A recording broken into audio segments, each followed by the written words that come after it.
good morning, good afternoon, good evening to you, ladies and gentlemen. Happy Festivus. Elton McFall here, aka Retro Old School. It is a fucking beautiful, gorgeous morning here in Montreal, Quebec. It's probably about 10:30 in the morning. I have been up since about 6:45. I'm on the corner of Industriel Street, or if you want in English, Industrial Street, and Plaza. Yeah, Plaza, like Plaza Saint-Hubert, like Plymouth Plaza. I don't know why, and I thought the name of the street was funny, so I figured, why the hell, why not do a fucking walk? Is that a train I hear? I hear something down there. Oh, maybe not. It's an industrial area. I'm obsessed actually with walking on this street. Because, A, there's the CN line over here, also known as the CN subdivision. And because of all the old industry here mixed up with the old neighborhood. And I love that shit. I love the old buildings. I love the history of it. I love the possibility of always seeing old vehicles. So anyway, so maybe we'll see something over here, maybe not. I like those old bricks on that garage. It's pretty unusual to see that actually on a garage. Usually bricks like that in that style was usually made more in houses built in the 50s. Like the house that my family and I lived in for 6 years in the Roxborough part of the city in the burbs between 1984 and 1991, the good old days. Oh, a little window. Didn't factor that in. Shouldn't be so bad though. And you see that Italian flag? Well, that is an indication of this is probably the part of the city that has the highest population of Italians. Pretty sure I'm in oh, that's kind of neat, eh? Yeah, pretty sure I'm in the St. Leo part of the city, but it could be Montreal North. I think it's Montreal North. I don't know. St. Leonard is not very big. Couple of Freightliner Cascadias there. Look like they're delivering. Ideally, I should be walking on that sidewalk, but then again, I don't have the good view of everything, do I?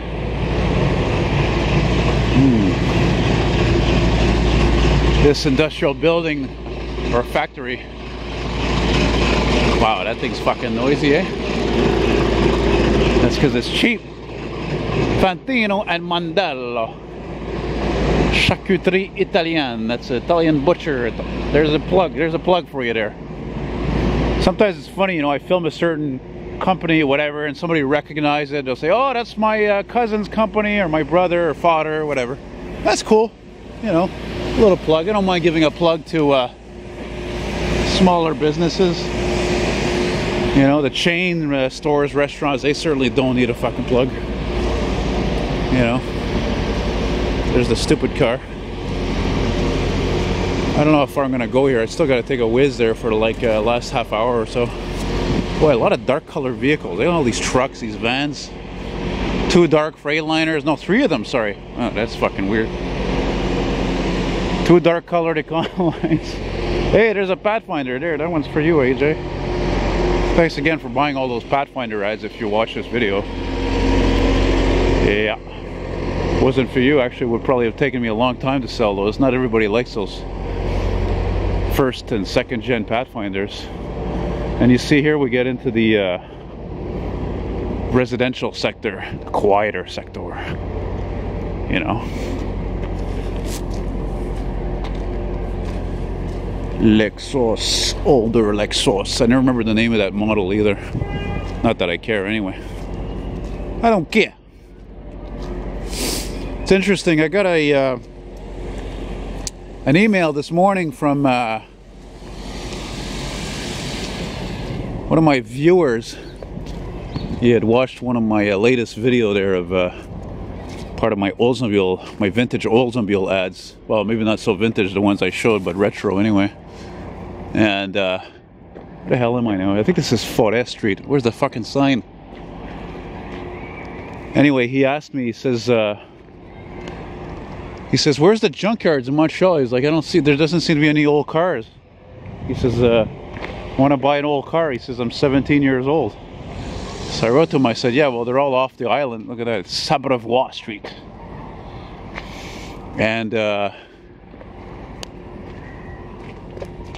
I told him, like, you know, you go to most junkyards, you're not gonna find anything restorable, pretty much. Frankly, the only places that have old cars or classic cars in junkyards that are restorable are the ones in the Southwest, or even oh wow, look at those light fixtures. Wow, it's like on a house, you know. Anyway, yeah, like I was saying, when I mean the Southwest, like, you know, Southwest US, Arizona, New Mexico, California, you know, so even actually drier states, the Midwest, like Utah, Montana, places like that, and even in Canada, Saskatchewan, Alberta, Manitoba, because it's just drier air. So the cars, if they have any rust, it's usually not horrible. So they're usually repairable. They're usually restorable, you know. Old homes, eh? The old suburbia. Old homes built in the 60s, 70s. Yeah, just keep driving. I'm just making a video here. People are really fucking goo-goo-goo-goo, eh? I was goo-goo-goo. Anyway, goo-goo-gaga. I was fucking walking a few minutes on Saint Michel Boulevard like 20 minutes ago. And this little lady walking behind me, she's like, she's talking to me in French. She's like, are you lost? Are you looking for something? I told her, I said, yeah, I'm looking for trouble. I probably shouldn't have been a smart ass, but it sounded kind of strange that she, you know, meddling in my business, so to speak. Which, you know, she's trying to be helpful. I know. I told her, I said, I'm just kidding. Have a nice day. And she says, yeah, you too. She says, it's a beautiful day. Oh, it's a gorgeous day. Gorgeous. So whatever. Just a short walk. I'm gonna walk. Yeah, man. I've never seen. I don't think I've ever seen fixtures like that for lampposts on a street. Like I said, that's usually something you see on somebody's house, you know. Interesting. It's different. Speaking of different, look at the difference here. Look at this old, that's a very old house. That's probably one of the oldest houses in this part of town in St. Leonard. When you see a house and it looks like a barn, it's not fucking young, okay? Really old, like maybe even 100 years old or older. And then you have all this typical fare, you know, again, 50s, 60s construction. Old fucking Honda, rusted out, old Malibu. That Malibu is actually in good shape. You know, of course, one of the reasons why I come out here is because one of the things I love about Italians, they're like me. They love to save things. They love to take care of their things. They like to keep the old stuff. That's the best stuff. You know, what the hell's wrong with that? Christ, my dream is to fucking live out west, to live with that stuff. You know, where you can buy a 64, 65 Chevelle or Acadian sedan, four-door sedan, for like $1,000, maybe even less. And it's a driver. Yeah, it's not perfect, it needs work, but it's interesting, you know? So, get that with the fucking, that 230 line 6 there, inline 6-cylinder. Where the fuck are you gonna find that around here? I've seen like 2 of them, that's it. You know, back in the day they were everywhere. Okay, so anyway, like I said, yeah, just a contrast between the industry and the residential here in Montreal East. And I'm gonna stop right over here. And I still gotta take a piss, and I think I'm gonna walk back to Saint Michel. I don't know, or maybe I'll get on a bus. I don't know. Yeah, you see, bus stops right here. So as we say in French, c'est ça qui est ça. It is what it is. And oh, look, Impala SS. Yeah, man. You know it's an Impala SS when it's got the spoiler and dual exhaust, which means it's a V8 on an otherwise not a fantastic GM. I would be afraid to own it, even though it's a good-looking car. And we're stopping here at Fleury. Ah ben, tabarnak. Fleury, which means it's the 180, I think, that runs here. Anyway, whatever. So you guys take it easy. Hope you're having a good one, and rock on. Bye-bye.